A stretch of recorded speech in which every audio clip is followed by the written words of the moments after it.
Um, dois, som. Bem, boa tarde a todos, boa tarde aqui na sala, boa tarde aí remotamente. Ah, ah, Setup não ideal. Pronto. Boa tarde a todos. Portanto, o meu nome é João Craveiro, sou professor aqui no departamento.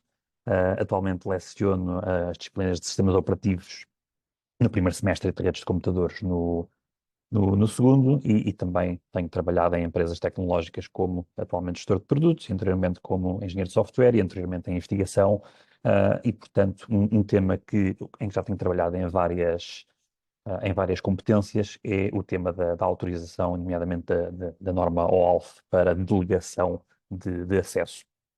E, portanto, é um tema que suscita algumas questões interessantes, tem tido uma evolução muito interessante ao longo dos anos, ainda tem muito por onde evoluir, e, portanto, eu o que vou fazer aqui é dar também uma pequena introdução ao OAuth 2, para explicar também um bocadinho o contexto, a história, onde é que estamos, e depois mostrar, então, uma problemática em particular que se trata de como utilizar o OAuth 2 para autorização e para delegação de acesso e de autorização em arquiteturas de microserviços, para estimular, portanto, vou também dar, assim, algumas ideias de potenciais pontos potenciais temas de investigação nesta área e, e, e, e eventualmente também dar às outras ideias. Estava aqui a hesitar porque entretanto houve aqui alguém no chat a perguntar se isto podia ser em inglês. Em português? Ok. Ah, Pronto, porque não havia stress.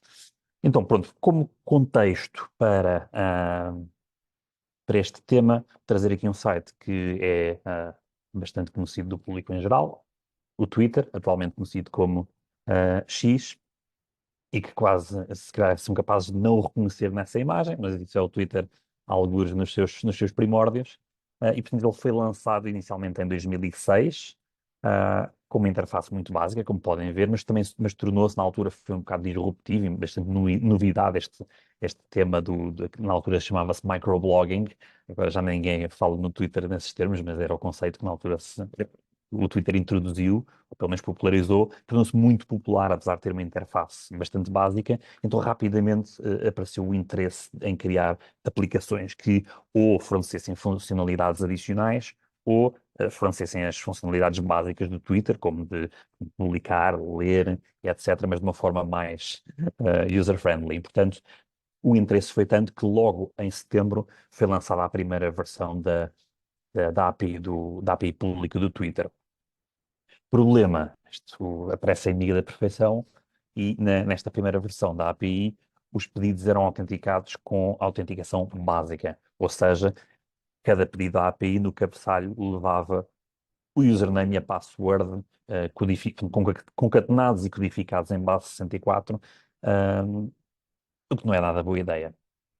Ok? E vou demonstrar isto com um pequeno exemplo, neste caso, ou seja, de uma potencial aplicação que poderia ser desenvolvida e que foi desenvolvida por dezenas de vezes em cima da API do Twitter, que é um serviço para monitorizar unfollowers, que era algo que o Twitter não fornecia, ainda hoje não fornece, ou seja, especialmente para contas muito ativas e muito preocupadas com o engagement e com o público, com a audiência, querem saber se deixaram de ser seguidos por alguém para algum tipo de utilizadores do Twitter é um evento importante e causador de pânico.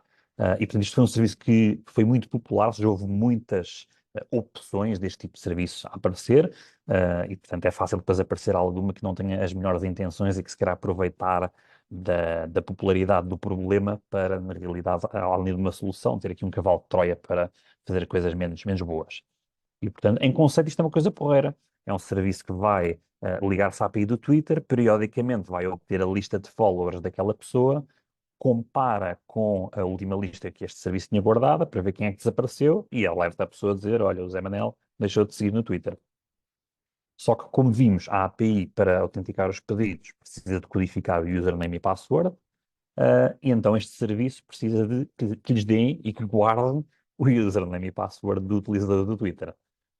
Portanto, os mais atentos verão aqui vários problemas já.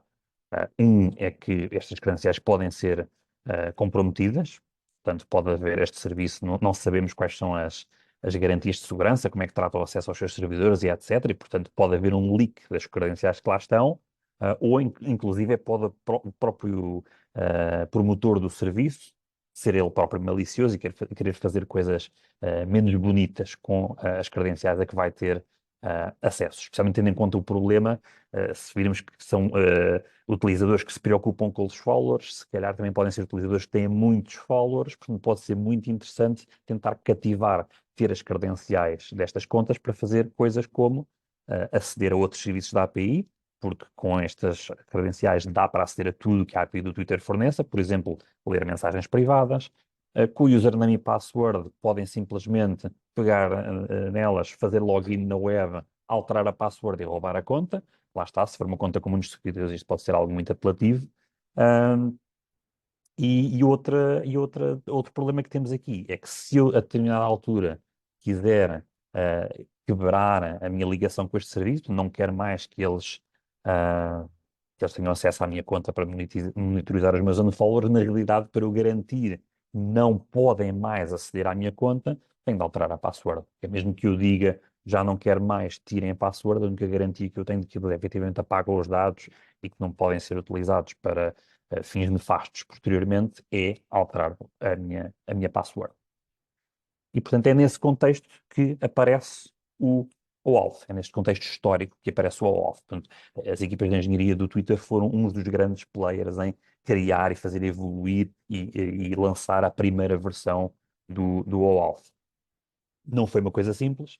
Como podem aqui ver, a primeira versão demorou 4 anos a ser oficial e, efetivamente, também só em 2010 é que o Twitter começou a obrigar a utilizar o OAuth para aceder à sua própria API. Portanto, isso foi o surgimento do OAuth, depois ele foi evoluindo, aparece a versão 2, a primeira versão 2, em 2012, e depois foram aparecendo add-ons, digamos assim, à especificação original. Portanto, por exemplo, em 2013, o modelo de ameaças ao Auth 2.0, portanto, já a dar aqui algumas práticas de como abordar certos aspectos que a especificação base deixa em aberto, como os abordar de forma a bloquear alguns vetores de ataque. Em 2015 aparece uma especificação que não é necessariamente, portanto, esta especificação em particular não pertence ao auth, mas depois foi muito importante para algumas evoluções, que é a especificação do formato JSON Web Token, mais conhecido pela sigla JWT. Também em 2015 aparece um standard muito importante que é o Proof Key for Code Exchange, conhecido pela sigla PXE, que serve também aqui para aumentar a segurança na utilização de códigos. Nós não vamos abordar isso aqui hoje. E depois foram aparecendo mais standards com boas práticas de segurança e etc.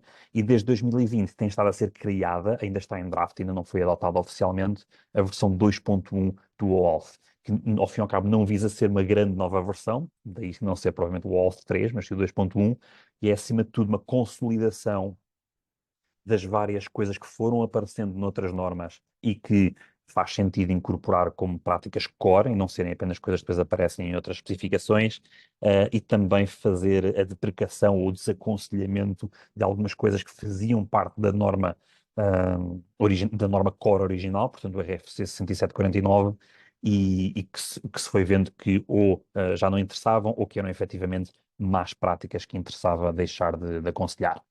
Portanto, o 2.1 ainda não é oficialmente adotado, mas como ele é essencialmente compatível com o 2.0, eu aqui onde necessário vou usar o 2.1 como referência, até para já usar isso para o futuro. Na realidade, para o que vamos falar aqui é mais ou menos indiferente falar de uma ou falar de outra. E, portanto, com algo como o OAuth, como é que é este nosso cenário de um serviço para monitorizar unfollowers? Funcionalmente ele continua a ser igual, vai ser um serviço que vai à API do Twitter obter a lista de followers, vai comparando com o que tinha guardado e vai guardando e mostrando ao utilizador quem é que desapareceu, quem é que deixou de seguir a pessoa. O que é que muda? Este serviço deixa de precisar de ter o username e a password para consultar a API. O que ele precisa é de obter e utilizar um testemunho que lhe dê acesso apenas aos followers, porque é a única coisa que ele precisa. Ok? Então, como é que os nossos problemas que vimos anteriormente, como é que eles passam a viver aqui no nosso mundo? O testemunho também pode ser comprometido, é uma verdade, mas o OAuth resolve isso, fazendo com que estes testemunhos tenham quer uma duração, quer um âmbito limitados. Portanto, limita a nossa exposição ao risco de ser comprometido. Ah, o testemunho, ao contrário das credenciais, não permite aceder a outros endpoints da API para os quais este testemunho não tenha sido pensado. Já vamos ver o que é que isto tudo implica em termos mais práticos. E, por exemplo, se eu tenho um testemunho que só permite aceder a followers, não me permite ir a outros endpoints da API e ir buscar as mensagens privadas. O testemunho não permite fazer login na web, portanto, eu não consigo ir ao twitter.com, fazer login e alterar a password para roubar a conta. E se eu não quiser que o serviço aceda mais, também não tenho de alterar a password. Basta revogar a autorização que está subjacente a este testemunho e o serviço deixa de conseguir utilizar esse testemunho ou testemunhos derivados desse para aceder apenas mesmo só aos followers. Portanto, já nem aos followers consegue aceder. Portanto, só coisas boas. Aqui um pequeno parênteses para algo que às vezes aparece, há uma certa confusão em relação ao OAuth. O OAuth trata autorização, não trata por si só autenticação. Ok? O que o OAuth faz e o que os testemunhos OAuth fazem é delegar acesso, delegar autorização. Ok? E portanto tem aqui um exemplo, uma metáfora que é, eu lá porque tenho a chave do carro do João, isso não prova que eu seja o João. Okay? Depois, na área da autenticação e da identidade, há um standard sim que é muito conhecido e que assenta em cima do OAuth, que é o OpenID Connect. E esse sim visa utilizar os mecanismos do OAuth para criar provas de identidade. Okay? Isso fica para uma outra, se calhar para um outro seminário só sobre o OpenID Connect. Também daria um seminário muito interessante, mas não é o de hoje.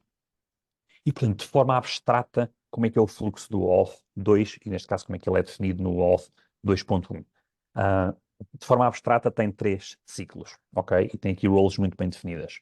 O Resource Owner é, mais coisa menos coisa, para simplificar a nossa discussão hoje, é o utilizador, ok? Portanto, eu, João, utilizador, por exemplo, do Twitter, sou eu, pessoa, o Resource Owner. O client é a aplicação que eu vou permitir aceder a recursos dos quais eu sou o dono, daí chamar-me Resource Owner, vou permitir essa aplicação aceder a esses recursos em meu nome. Okay? E, portanto, o primeiro passo é que essa aplicação vai pedir para eu lhe conceder autorização para tentar obter acesso a esses recursos. E, portanto, quem depois efetivamente concede a chave para o client, portanto, para a aplicação conseguir aceder a esses recursos, é o servidor de autorização, o Authorization Server, que vai então pegar nessa concessão de autorização e devolver um testemunho de acesso, um Access Token. Com esse Access Token, o client, portanto, a aplicação, pode ir ao servidor de recursos, onde efetivamente estão as coisas que a aplicação quer aceder, e utiliza esse token para aceder, para obter esses recursos. Obter recursos pode também ser no sentido de executar ações. Aqui duas pequenas notas é que, embora no conceito do OAuth existam estas duas roles, o Authorization Server e o Resource Server, em alguns cenários mais simples, mais contidos, eles podem ser o mesmo servidor, podem existir na mesma máquina física. Por exemplo, no cenário do Twitter, claramente será essa a opção. Portanto, a mesma API contém a parte de autorização e os recursos para aceder. Portanto, aceder às mensagens, aceder aos followers, por aí fora. Noutros cenários não, depois já vamos ver num cenário em que não é o caso. Uma característica importante destes Access Token é que eles têm um âmbito, portanto têm um scope que define ao que é quais das coisas que eu, João, Resource Owner, sou autorizado a fazer naquele Resource Server, a quais é que eu estou a conceder àquela aplicação permissão, autorização para aceder em meu nome. Portanto, aqui um scope é então esse âmbito de autorização. Uma metáfora para isto é, por exemplo, eu ter uma chave e, portanto, dar uma chave a alguém que permite abrir o carro, permite ir lá, sei lá, para lavar o carro, ou a espiral, whatever, mas que não permite acionar a ignição. Portanto, esta chave especial, se existisse, e existe, acho que há algumas suplentes que dá para fazerem assim, que é um exemplo de um token com um âmbito restrito, com um scope restrito.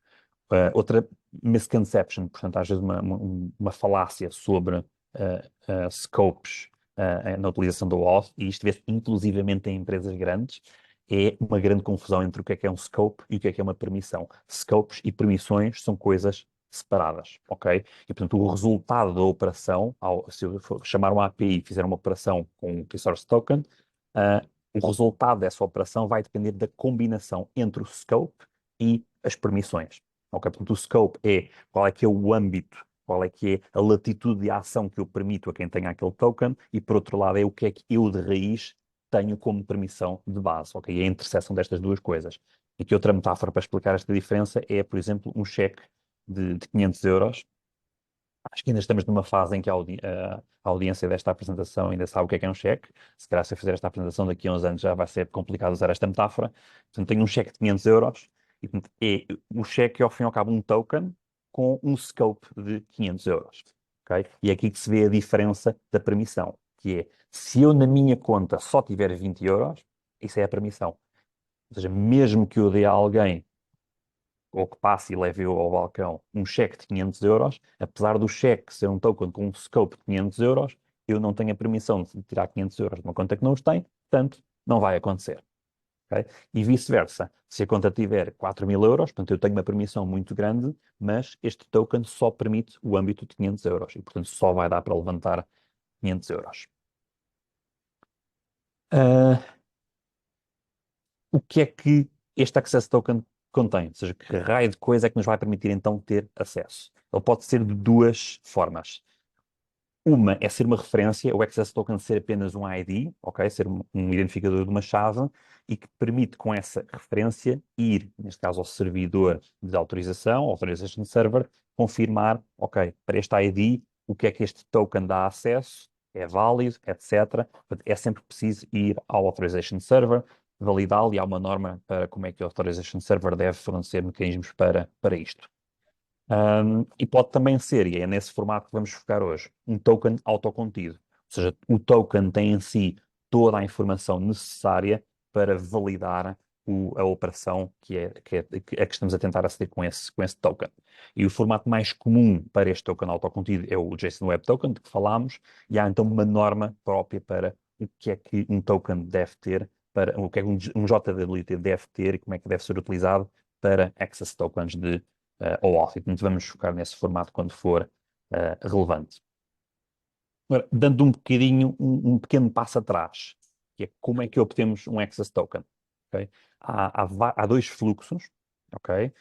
E, portanto, como falei há bocado no fluxo, na parte abstrata, há esta concessão da autorização. Portanto, eu, João, concedo à aplicação a autorização para pedir um access token em meu nome, digamos assim, e há dois fluxos concretos. Até há mais, mas os outros, lá está, estão a ser deprecados, e o auth 2.1 só vai cristalizar dois, que é o Authorization Code e o Refresh Token.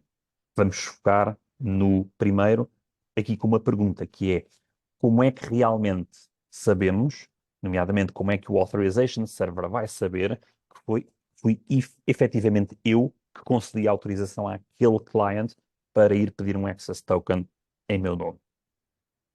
E para isto vamos utilizar como exemplo uma aplicação, que é o Lucid, não sei se conhecem, é o Lucid, não é o Lúcio, é o Lucid, que é uma ferramenta de diagramas. Ok? E o que vamos fazer é, portanto, esta ferramenta tem vários tipos de integrações, e o que vamos fazer é, vamos ativar uma integração com a Google em particular, que é com o Google Drive, para eu poder fazer backup automático dos meus diagramas na minha Google Drive, mas não vamos ativar uma outra integração, que seria a de integrar com o Calendar para adicionar automaticamente documentos Lucid, portanto, diagramas Lucid a um evento do calendário. E, portanto, eu quando dou início ao fluxo, este fluxo de code, faço este link to Drive, é isto que vai acionar, e este passo representa então o passo de eu, como Resource Owner, ir conceder autorização ao Lucid para obter Access Tokens em meu nome.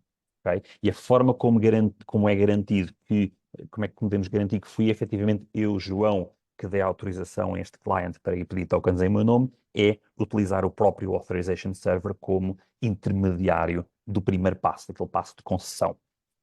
E, portanto, o que o client faz é direcionar o meu browser para o Authorization Server, aqui uns códigos especiais que não vamos falar, e isso vai forçar o Authorization Server a pedir-me para me autenticar, como podem ver aqui do lado esquerdo, e quando eu me autenticar, depois ainda vai haver um passo de confirmar os scopes, ok? Vocês provavelmente já viram isto na prática em muitos sítios, e portanto é-me perguntado, é explicitamente dito, esta aplicação quer obter acesso a estas duas coisas, e portanto está-me a perguntar se eu concordo que ela vá ligar-se ao meu Google Drive e que vá ver os ficheiros e criar e apagar ficheiros na minha Google Drive.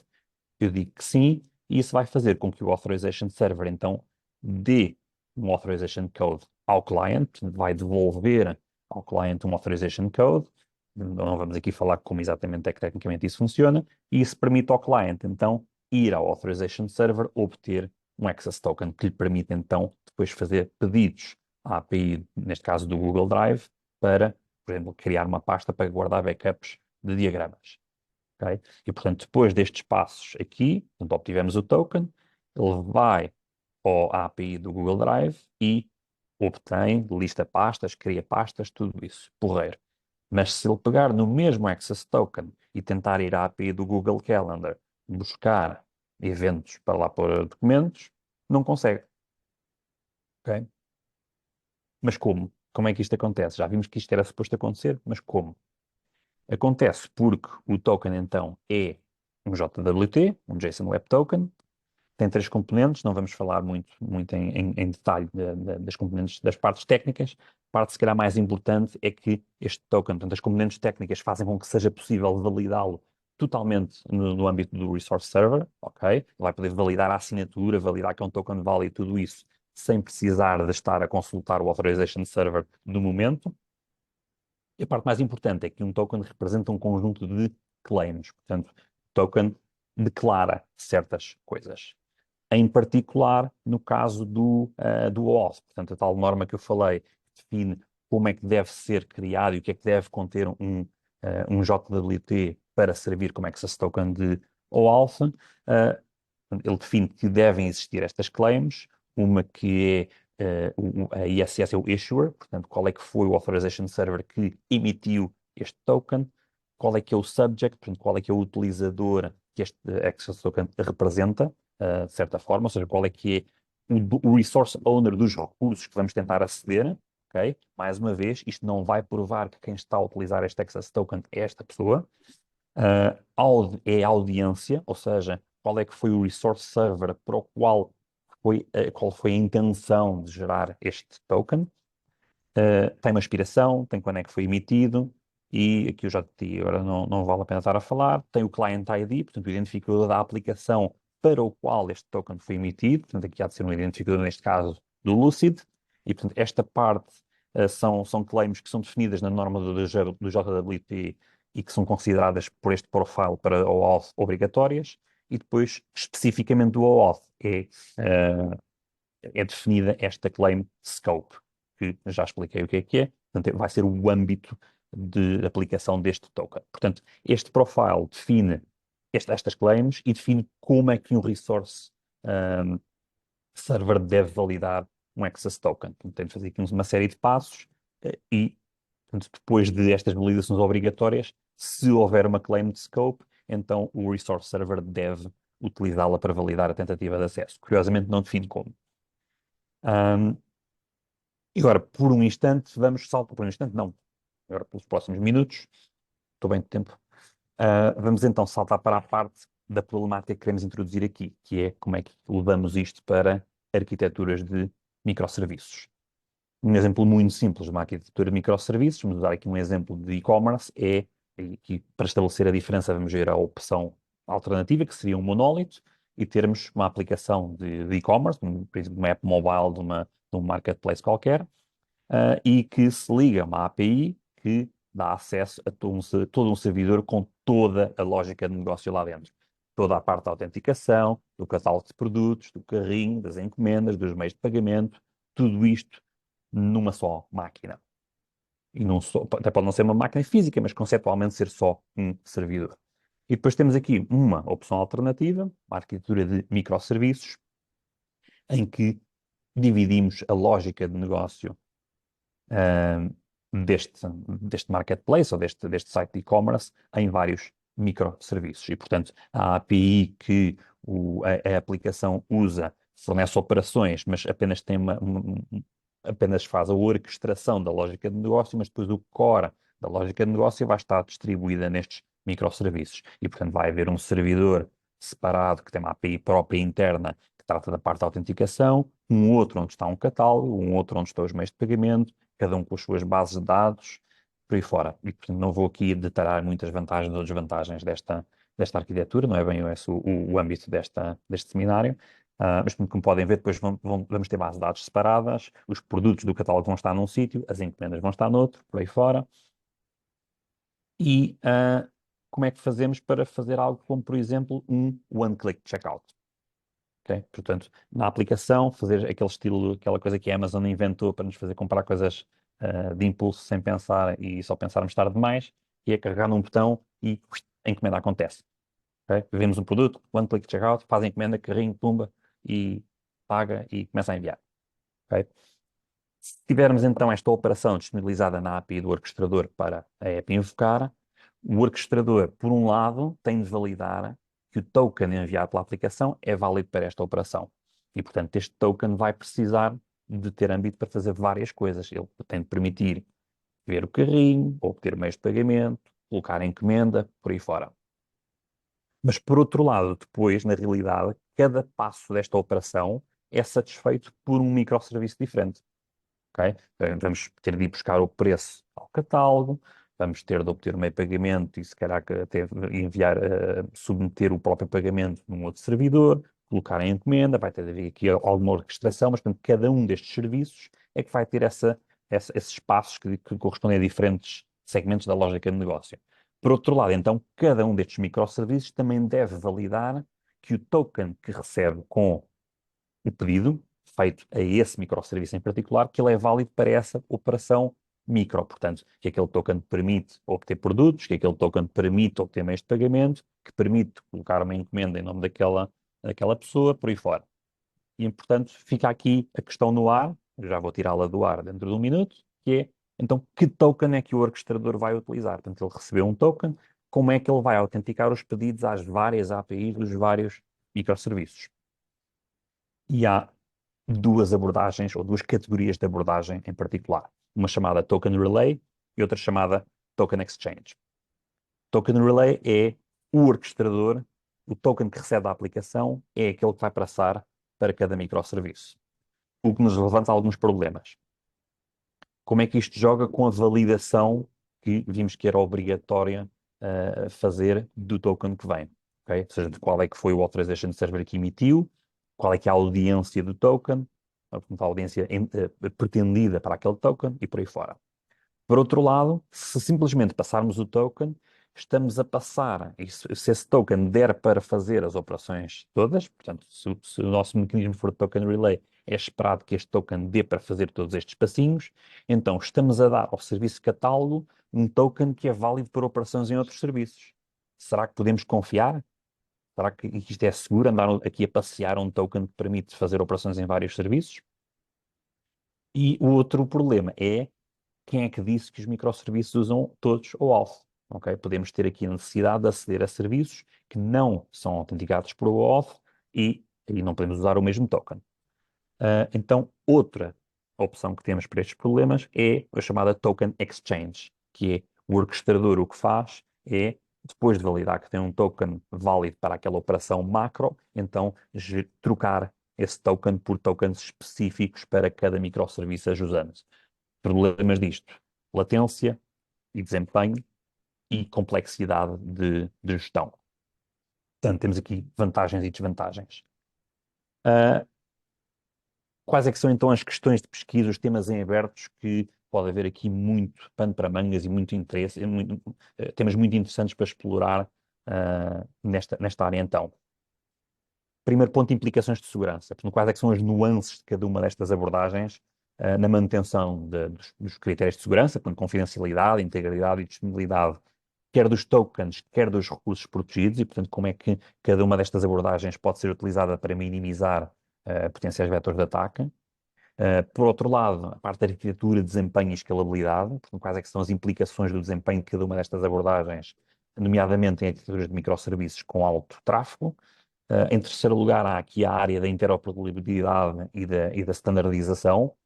E, portanto, que aspectos da manipulação de tokens, ou por relay ou por exchange, é que têm implicações na compatibilidade com as normas do OAuth que vimos, que aspectos é que são incompatíveis, e por outro lado, que aspectos é que podem estar deixados em aberto, ou se calhar demasiado em aberto pelo OAuth, e que pode haver interesse em criar boas práticas de como os utilizar, que sejam compatíveis com o OAuth e que resolvam essa, essa, essa parte que o OAuth deixa em aberto e que deixa ao critério da implementação e se calhar até criar standards para padronizar essa utilização.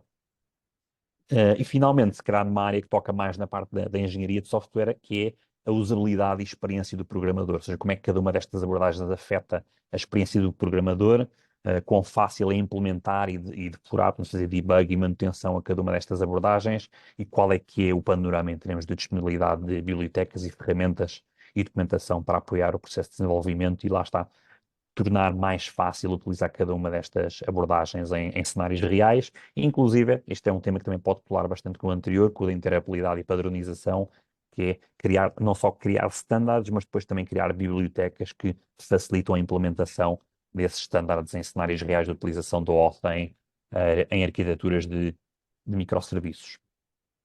E, portanto, com isto termino aqui a minha exposição sobre o auth e estimulação estímulo à investigação em problemas da utilização do auth em arquiteturas de microserviços. Uh, Se tivermos aqui ainda alguns 5 minutos e houver alguma pergunta, também estou disponível. Caso contrário, podemos passar aqui ao próximo seminário. João, muito obrigado, excelente apresentação. Alguma pergunta?